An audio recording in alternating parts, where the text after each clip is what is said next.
जय Shri Ram and welcome back to my YouTube channel Bharat saga. तो दोस्तों, आज मैं आपको लेकर आया हूँ गुजरात के वर्ल्ड हेरिटेज सिटी अहमदाबाद। और मैं अभी खड़ा हूँ साबरमती नदी के किनारे। और इसी नदी के किनारे यहाँ पर राष्ट्रपिता महात्मा गांधी का आश्रम बना हुआ है। तो मैं आज आपको वो आश्रम एक्सप्लोर करने वाला हूँ, जहाँ पर गांधी जी ने अपना अधिकांश जीवन यहाँ पर अपनी वाइफ कस्तूरबा गांधी के साथ मैं यहाँ बात पर कर रहा बिताया। हूँ गुजरात के अहमदाबाद के ऐतिहासिक साबरमती आश्रम की, जिसे हम गांधी आश्रम भी कहते हैं। आज के इस ब्लॉग में मैं आपको इस नदी के किनारे से लेकर बापू के उस कमरे के अंदर तक लेकर जाऊंगा जहां बैठकर दांडी मार्च की कसम बापू ने खाई थी। तो दोस्तों, आज हम देखेंगे कि कैसे एक लाठी और एक चरखे के दम पर इतिहास लिखा गया। आश्रम के अंदर बापू का घर कैसे दिखता है, उनका असली चरखा कहाँ पर रखा हुआ है, और यहाँ की शांति जिसे महसूस करने दुनिया भर से लोग यहाँ पर आते हैं। सब कुछ आज के वीडियो में मैं दिखाने वाला हूँ दोस्तों। तो चलिए मेरे साथ इस ऐतिहासिक सफ़र की शुरुआत करते हैं। तो दोस्तों, अब बात करते हैं सबसे ज़रूरी जानकारी की कि आप यहाँ पहुँचेंगे कैसे और क्या यहाँ गाड़ियों के लिए कोई चार्ज लिया जाता है। तो सबसे अच्छी बात यह है कि साबरमती आश्रम का जो पार्किंग एरिया है वो बिल्कुल फ्री है दोस्तों। यहाँ अपनी गाड़ी खड़ी करने का कोई भी पार्किंग फीस नहीं लिया जाता है। आप आराम से अपनी टू व्हीलर या फोर व्हीलर यहाँ पर अंदर पार्क कर सकते हैं, उसका कोई भी चार्जेस यहाँ पर नहीं है। अब अगर दूरी की बात करें तो जो मुख्य अहमदाबाद रेलवे स्टेशन जो कालूपुर स्टेशन है, वहाँ से साबरमती आश्रम की दूरी दोस्तों लगभग 9 किलोमीटर है। और स्टेशन से यहाँ आने के लिए आपके पास तीन सबसे बेस्ट तरीके हैं। पहला ये कि दोस्तों आप ऑटो या कैब करके यहाँ पर आ सकते हो, जो आपको 25 से 30 मिनट में सीधे आश्रम के गेट पर छोड़ देगी और किराया लगभग 100 से 150 रुपये के बीच में आपका लगेगा। उसके अलावा दोस्तों सेकंड ऑप्शन है हमारे पास अहमदाबाद मेट्रो का। अगर आप बजट में और ट्रैफिक से बचना चाहते हैं तो रेलवे स्टेशन से मेट्रो पकड़िए और आश्रम रोड या सुभाष ब्रिज मेट्रो स्टेशन पर उतर जाइए। वहाँ से आश्रम बिल्कुल पास में है, आप इजीली यहाँ पर आ सकते हो। तो दोस्तों तीसरा ऑप्शन जो है वह लोकल बस AMTS का है। स्टेशन के बाहर से आपको आश्रम रोड जाने वाली लोकल बसें भी मिल जाएंगी, जो सिर्फ 10 से 20 रुपये में आपको यहाँ पर छोड़ देगी। तो दोस्तों आप इजीली आश्रम रोड पर आ सकते तो ये स्टील किसान का सिंपल है ये अंडर रिनोवेशन है, इसको उद्योग मंदिर बोलते हैं। उद्योग मंदिर हैं। तो दोस्तों मैं आपको लेकर आ गया हूँ गांधी आश्रम के मेन एंट्रेंस गेट पर, जो कि अभी आप देख सकते हो कि यहाँ पर ताला लगा हुआ है, क्योंकि बाहर जो मेन रोड है वहाँ पर रिकंस्ट्रक्शन का कार्य चल रहा है। इसकी वजह से अभी ताला यहाँ पर लगा हुआ है और मैं यहाँ पे आश्रम के अंदर हूँ, क्योंकि मैं दूसरे गेट से होकर आया हूँ। और आश्रम के जस्ट बाहर ही यहाँ पर रिकंस्ट्रक्शन का कार्य चल रहा है, इसके लिए अभी मेन एंट्रेंस को बंद कर दिया गया है। तो अभी हम इस गेट पर हैं और हमने एंट्री दूसरे गेट से करी है, लेकिन अभी ये रीडेवलपमेंट की वजह से अभी ये बंद है। और आश्रम खुला हुआ है। आश्रम आप आपका आ सकते हो, क्योंकि बहुत सारे लोगों का ऐसा मानना है कि अभी रीडेवलपमेंट चल रहा है तो अभी आश्रम बंद है, लेकिन ऐसा कुछ भी नहीं है। आश्रम खुला हुआ है, आप आ सकते हो। उसके लिए दूसरा एंट्री गेट तो है। दोस्तों अब मैं लेकर चलता हूँ आपको आश्रम परिसर के अंदर, और सबसे पहले हम देखेंगे कि यहाँ पर जो सूचना बोर्ड लगा हुआ है जिस पे आश्रम का एक नक्शा बना हुआ है, सबसे पहले हम वो देखेंगे, क्योंकि यह जो बोर्ड है यहाँ आने वाले हर टूरिस्ट के लिए सबसे ज़रूरी चीज़ यही है। क्योंकि यह पूरा जो आश्रम है वह 36 एकड़ के बहुत ही लंबे हिस्से में फैला हुआ है, इसलिए अंदर जाने से पहले इस नक्शे को समझना बहुत ज़रूरी है, ताकि आप यहाँ की कोई भी ऐतिहासिक चीज़ मिस ना कर दें। अगर आप इस नक्शे को ध्यान से देखें तो यहाँ कुल मिलाकर 10 से 12 पॉइंट है। यहाँ ठीक सामने की तरफ हृदय कुंज है जहाँ बापू रहते थे। इसके थोड़ा आगे जाने पर साबरमती नदी के किनारे जो उनका प्रार्थना स्थल हुआ करता था वो बना हुआ है। तो दोस्तों आप देखोगे कि लेफ्ट साइड में गांधी मेमोरियल म्यूजियम है, जहां बापू की असली चिट्ठियां और तस्वीरें यहां पर रखी हुई है। और थोड़ा आगे बढ़ने पर नंदिनी और विनोबा मीरा कुटीर जैसी ऐतिहासिक कुटियां यहां पर बनी हुई है। इस बोर्ड पर आश्रम के और भी सारी जानकारी यहाँ पर लिखी हुई है, जिसमें ये सारी चीज़ें हैं कि यहाँ पर शांति बनाए रखें ताकि और परिसर को स्वच्छ बनाए रखें, ऐसे भी यहाँ पर आगे संदेश दिए गए हैं। ऐसे ही दोस्तों थोड़े आगे जाने पर फिर एक बोर्ड आएगा जहाँ पर और भी इंफॉर्मेशन और इंस्ट्रक्शन आपको दिए रहेंगे कि आपको कौन से साइड जाने पर कौन सी कुटिया आएगी या कहाँ पे कौन सी चीज़ आने वाली है।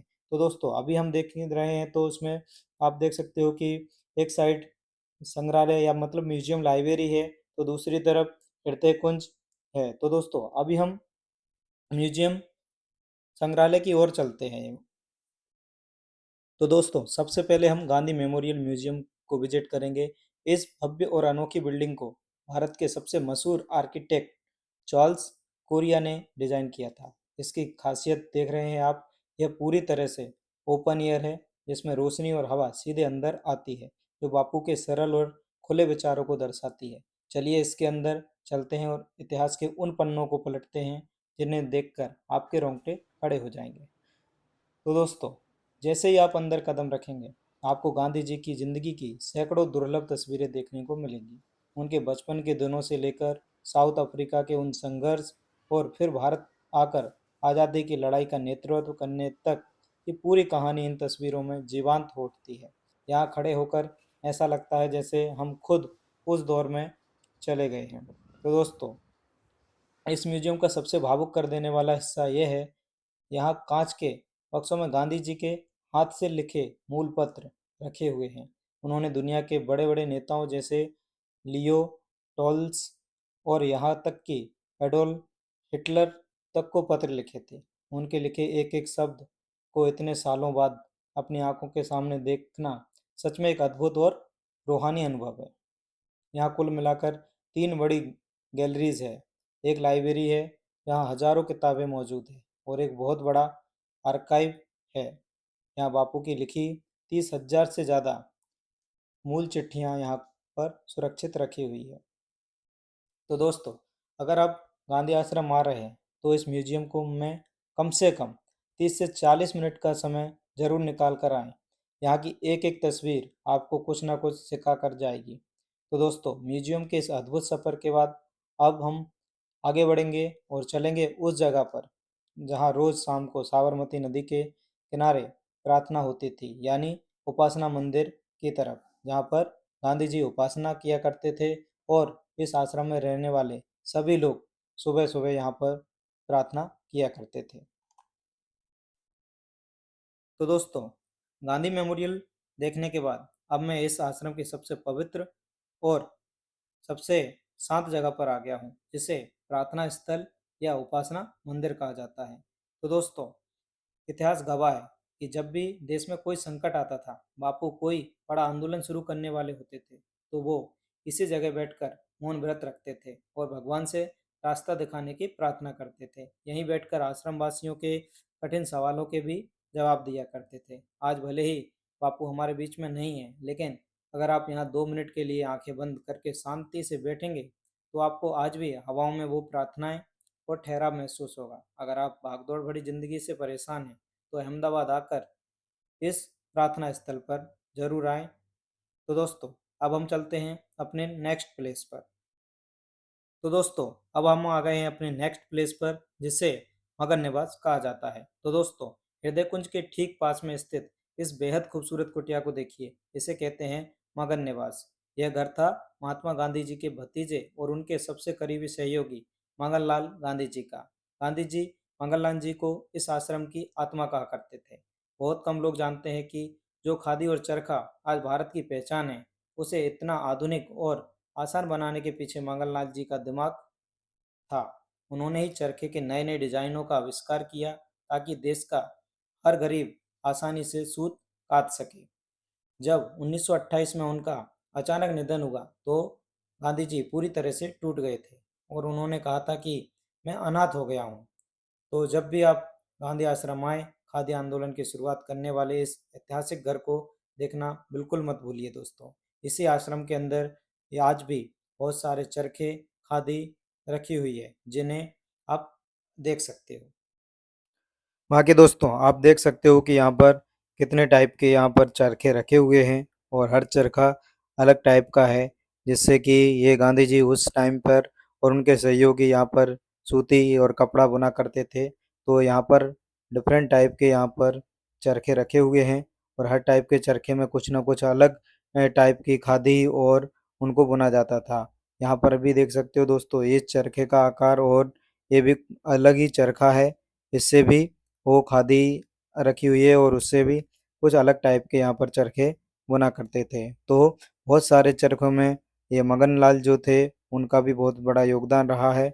और उस समय के यहाँ पर पत्रिका आप देख सकते हो कि यहाँ पर दीवारों पर आज भी लगी हुई है और यहाँ पर उस समय को जीवंत रखने का पूरा प्रयास किया गया है कि आज भी जब उस समय में जो लोग नहीं थे वो आज के दौर में यहाँ पर आकर उस समय का आनंद ले सकते हैं। उस समय की कहानियाँ, उस समय का संघर्ष, उस समय की तपस्या, उस समय का रहना, कैसे कैसे गांधी जी वहाँ पर रहा करते थे और बाकी उनके सहयोगी इन्होंने कितना कठिन परिश्रम किया, उन सब के जीवन यहाँ पर हम जाकर जी सकते हैं। तो दोस्तों, अभी हम देख सकते हो कि यहाँ पर 2 से 3 रूम है जिनमें अलग-अलग तरीके के चरखे रखे हुए हैं और ये वाला चरखा जो दोस्तों आप देख रहे हो ये आज भी चालू है। ये इसमें अभी मोटर फिट करी गई है जिसके थ्रू यहाँ से ये चलाया जाता है और इसमें बहुत ही बारीक सूत और कपड़ा यहाँ इससे आप बुन सकते हो, जिसमें इसमें अभी इलेक्ट्रिसिटी से इस चरखे को कनेक्ट कर दिया गया है। और ये इस पहले दोस्तों देखो, साइकिल के पहिए से उसको राउंड करके चरखे को चलाया जाता था क्योंकि ये चरखा बहुत लंबा है और उसको चलाने के लिए थोड़ा एनर्जी लगता है। तो दोस्तों, अब हम आ गए हैं अपने नेक्स्ट प्लेस पर जिसे नंदिनी गेस्ट हाउस कहा जाता है। यह आश्रम का आधिकारिक गेस्ट हाउस हुआ करता था जहां देश विदेश से आने वाले बड़े नेता और मेहमान यहां पर ठहरा करते थे। यह है नंदिनी कुटिया। स्वतंत्रता संग्राम के दौरान जब भी पंडित जवाहरलाल नेहरू, नेताजी सुभाष चंद्र बोस, राजेंद्र प्रसाद या रविंद्रनाथ टैगोर जी अहमदाबाद आते थे तो वो इसी गेस्ट हाउस में रुकते थे। इस घर की दीवारों ने आज़ादी की कई गुप्त और महत्वपूर्ण बैठकें देखी है। बाकी दोस्तों, आप देख सकते हो कि यहाँ पर जो भी गेस्ट यहाँ पर आए हुए थे और उन्होंने गांधी जी से मिलकर उनके बारे में क्या कहा वो यहाँ पर दीवारों पर लिखा हुआ है। यहाँ पर विदेशी मेहमान भी आए, उन्होंने गांधी जी के बारे में क्या कहा वो आज भी इन दीवारों पर लिखा हुआ है। तो दोस्तों, ये था। तो दोस्तों आप देख सकते हो कि चारों तरफ ये इस आश्रम में उनके दोस्त, उनके मित्र जो उनसे मिलने आते थे, उन सारे के बारे में लिखा हुआ है कि उन्होंने गांधी जी को क्या क्या क्या संदेश दिया था और उन्होंने इस आश्रम के बारे में अपनी क्या क्या इंफॉर्मेशन या क्या इसके बारे में खास बात बताई, उसके बारे में यहाँ पर चारों तरफ उन्हीं के बारे में यहाँ पर लिखा हुआ है।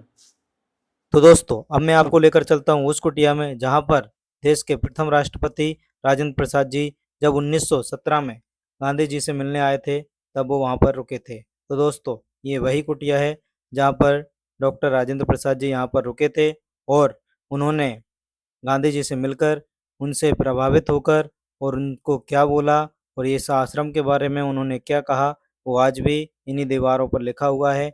वो इस आश्रम के बारे में क्या सोचते थे, क्या कहते थे, वो सारी चीज़ें आज भी यहाँ पर दीवारों में लिखी हुई है जो कि हमारे। तो दोस्तों, अब मैं आपको लेकर आ गया हूँ एग्जीबिशन सेंटर के जस्ट बाहर लगे हुए दीवार पर इस अतिथि बोर्ड के पास, जो कि यहाँ पर अपने देश के और विदेश के जो भी महान लोग इस आश्रम को यहाँ पर विजिट करने आए उनके बारे में यहाँ पर और उनकी तस्वीरें यहाँ पर लगाई हुई है। आप देख सकते हो कि यहाँ पर वहाँ बड़ी बड़ी महान हस्तियाँ जो इस आश्रम को विजिट कर चुकी है, जिसमें आप देख सकते हो कि एपीजे अब्दुल कलाम और यूएस प्रेसिडेंट, भारत के यशस्वी प्रधानमंत्री नरेंद्र मोदी जी और डॉक्टर मनमोहन सिंह पूर्व प्रधानमंत्री, ऐसे करके कई तमाम बड़ी-बड़ी हस्तियां यहाँ पर इस आश्रम को विजिट कर चुकी है। और इंग्लैंड की महारानी एलिजाबेथ भी यहाँ पर इस आश्रम को विजिट कर चुकी है। तो दोस्तों, यहाँ पर यही सब इसमें झांकी दिखाई गई है जब वो यहाँ पर महान हस्तियाँ यहाँ पर विजिट करने आई थी तभी वो की जो पिक्चर है वो पिक्चरें यहाँ पर लगाई गई है। इसमें आप देख सकते हो कि इंदर कुमार जिंदल जो कि तीसरे हमारे प्रधानमंत्री थे उनकी तस्वीर यहाँ पर लगी हुई है। साथ में बिल क्लिंटन की है जो कि उस समय के यूएस प्रेसिडेंट थे, और डॉक्टर एपीजे अब्दुल कलाम और आज के प्रधानमंत्री नरेंद्र मोदी जी जब उस समय आए थे तब वो यहाँ पर गुजरात के मुख्यमंत्री हुआ करते थे। और वेस्ट इंडीज जो टीम है क्रिकेट टीम वो भी यहाँ पर इस आश्रम को विजिट कर चुकी है।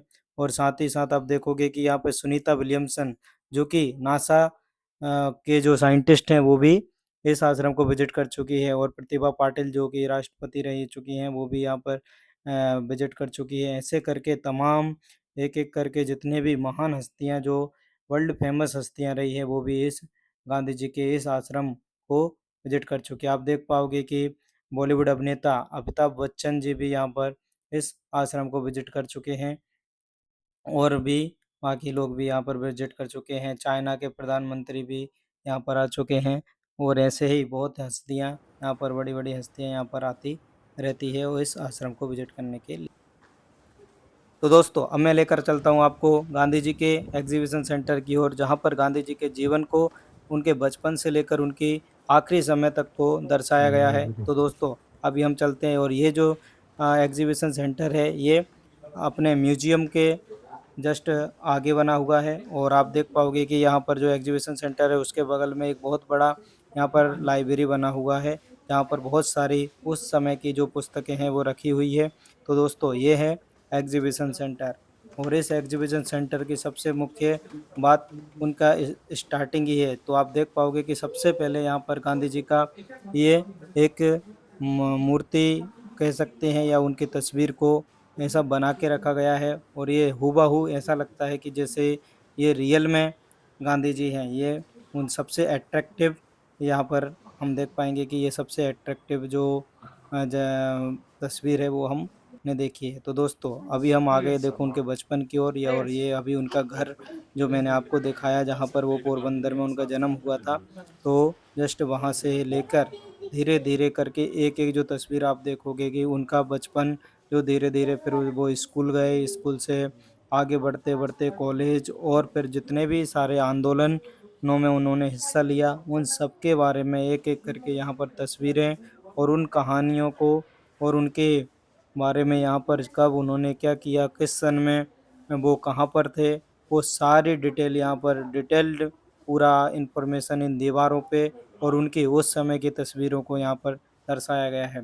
दोस्तों अगर हम टाइम लेकर आएँगे और यहाँ पर एक-एक करके इन तस्वीरों को देखेंगे और उन पर लिखे हुए सन और उनकी कहानियों को देखेंगे तो हमें पता चलेगा कि पूरी कहानी और उनका जीवन किस संघर्ष में गुजरा और उन्होंने कब-कब, कौन से सन में क्या किया, वो तमाम चीज़ें हमको यहाँ पर देखने को मिल जाएगी और हम समझ पाएँगे कि उस समय जीवन कितना टफ हुआ करता था और कैसे संघर्षों के बाद गांधी जी ने इतना इतना सब कुछ हासिल किया और आज वो लाखों करोड़ों के लोगों के यहाँ पर वो मार्गदर्शक बने हुए हैं। तो दोस्तों अभी ये लास्ट तस्वीर सबसे भावुक कर देने वाली है जहाँ पर उनकी चिता को यहाँ पर जलाया हुआ दिखाया गया है। ऐसे ही दोस्तों बचपन से लेके उनकी उनकी पूरी मृत्यु तक की पूरी कहानी इन दीवारों पर दिखाई गई है। तो दोस्तों ये था एग्जीबिशन सेंटर।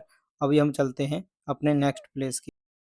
तो दोस्तों आज के युवाओं को मैं एक संदेश देना चाहता हूँ कि दोस्तों आज हम जिस आज़ादी की खुली हवा में सांस ले रहे हैं, रील बना रहे हैं और अपनी मर्जी की ज़िंदगी जी रहे हैं, उसके पीछे हमारे देश के क्रांतिकारियों और स्वतंत्रता सेनानियों का सालों का संघर्ष और सर्वोच्च बलिदान छुपा हुआ है।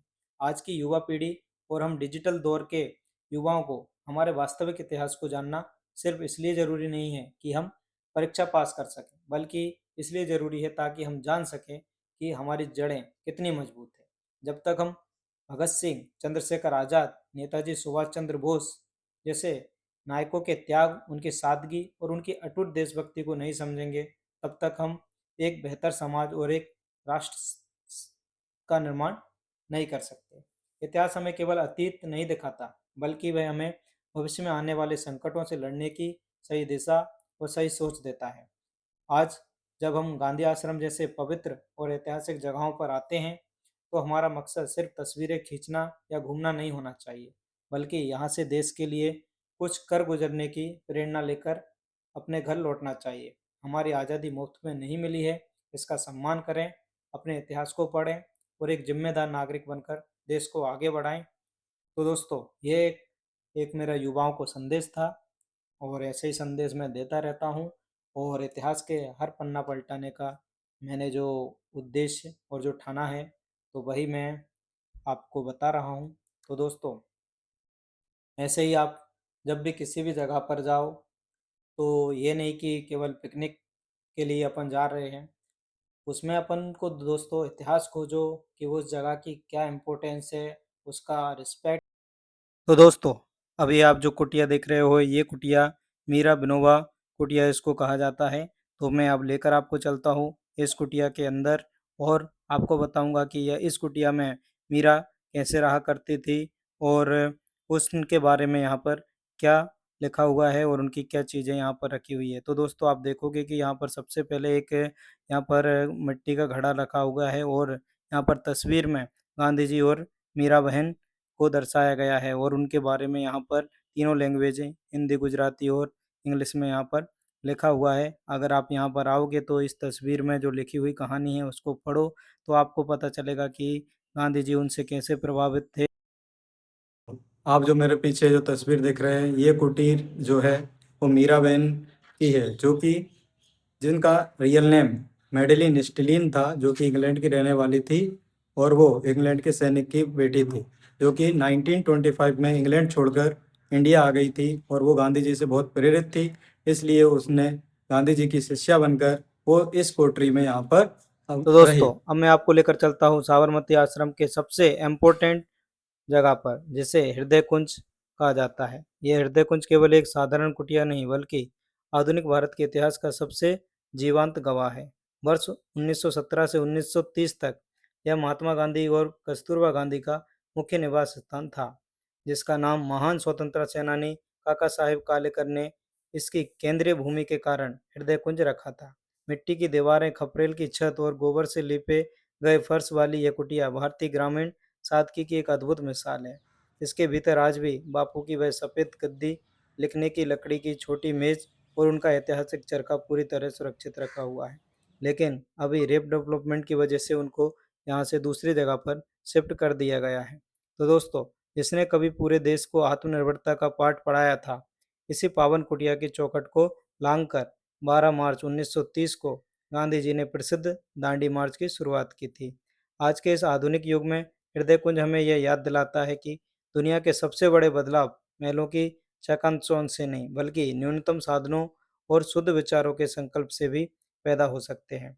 तो दोस्तों, यह था गांधी जी का वही रूम जहाँ पर गांधी जी यहाँ पर रहा करते थे और बाकी आप देख सकते हो कि सारा कुछ यहाँ पर बिखरा हुआ है, क्योंकि इसी जगह पर अभी रीडेवलपमेंट का कार्य चल रहा है और इसकी मरम्मत की जा रही है, जिसकी वजह से अभी सारा कुछ यहाँ पर बिखरा हुआ पड़ा हुआ है। तो दोस्तों, अब चलते हैं हम यहाँ से किसी दूसरे प्लेस की ओर। अगर दोस्तों गांधी आश्रम के इतिहास के बारे में बात करें तो दोस्तों, दक्षिण अफ्रीका से लौटने के बाद गांधी जी ने 25 मई 1915 को अहमदाबाद के कोचरब क्षेत्र में सत्याग्रह आश्रम की नींव रखी थी। बाद में खेती, पशुपालन और खादी जैसे प्रयोगों के लिए बड़ी जमीन की आवश्यकता महसूस हुई, जिसके कारण 17 जून 1917 को आश्रम को साबरमती नदी के किनारे 36 एकड़ भूमि पर स्थानांतरित कर दिया गया। तो दोस्तों, आज मैं आपको दिखाता हूँ कि आज की साबरमती नदी गांधी आश्रम से देखने पर कैसी दिखती है। तो दोस्तों, अभी मैं गांधी आश्रम में हूँ और यहाँ से साबरमती नदी का व्यू इस टाइप का दिखता है। तो दोस्तों, अब मैं आ गया हूँ बुक सेलिंग स्टोर की तरफ। तो दोस्तों, यहाँ पर जब भी आप आओ तो इस जगह को ज़रूर विजिट करो, क्योंकि इसी जगह पर दोस्तों गांधी जी के जीवन पर आधारित बहुत सारी यहाँ पर बुक आपको देखने को मिल जाएगी। जो जो लोग गांधी जी से यहाँ पर उनकी कहानी, उनके जीवन को, उनके आश्रम को देखकर यहाँ पर उनको और भी ज़्यादा जानना चाहते हैं, तो दोस्तों उसके लिए ये जगह सबसे बेस्ट है, क्योंकि यहाँ पर उनके जीवन से जुड़ी हुई बहुत सारी बुकें यहाँ पर रखी हुई है और दोस्तों साथ ही साथ यहाँ पर गांधी जी के द्वारा लिखी हुई भी पुस्तकें आपको मिल जाएंगी। उसके अलावा दोस्तों बहुत सारे जो भी हमारे स्वतंत्रता सेनानी और क्रांतिकारी रहे हैं, उन पर के जीवन पर आधारित भी बुकें यहाँ पर हमको देखने को मिल जाएंगी और बहुत बड़े-बड़े लेखकों ने जो भी बुकें यहाँ पर लिखी है, वो भी हम यहाँ से परचेज़ कर सकते हैं। साथ ही दोस्तों, आपको क्रांतिकारियों के अलावा यहाँ पर धार्मिक पुस्तकें भी आपको मिल जाएँगी। अगर आपको किसी भी तरह की कोई धार्मिक पुस्तक खरीदना है, तो आप यहाँ पे धार्मिक पुस्तक भी यहाँ से खरीद सकते हो। और साथ ही दोस्तों आपको एक इम्पोर्टेंट चीज़ मैं आपको बता दूँ कि यहाँ से कोई भी बुक जो हम यहाँ से खरीदेंगे और यहाँ पर जो भी हम अमाउंट पेड करेंगे, वो सारा अमाउंट जो भी है वो यहाँ पर काम करने वाले कर्मचारी, इस आश्रम का देखभाल करने वाले कर्मचारियों को जाता है। इसलिए दोस्तों आप यहाँ पर ज़रूर आओ और यहाँ से जो भी आपको बुक पसंद आती है उसको ज़रूर परचेज़ करो। तो दोस्तों मैं भी यहाँ पर बुक देख रहा हूँ, अगर मेरे को जो भी कोई बुक पसंद आएगी तो मैं उसको ज़रूर लेकर जाऊँगा।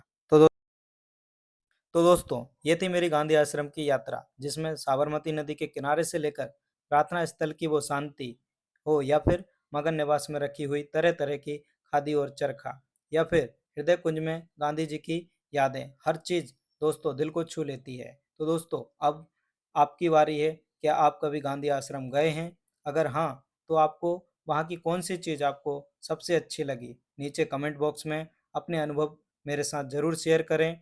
और दोस्तों ये ब्लॉग आपको पसंद आया हो तो अपने दोस्तों और परिवार में ज़रूर शेयर करें। तो दोस्तों मिलते हैं ऐसे ही अगले ब्लॉग में। जब तब तक के लिए जय हिंद, जय भारत, जय श्री राम।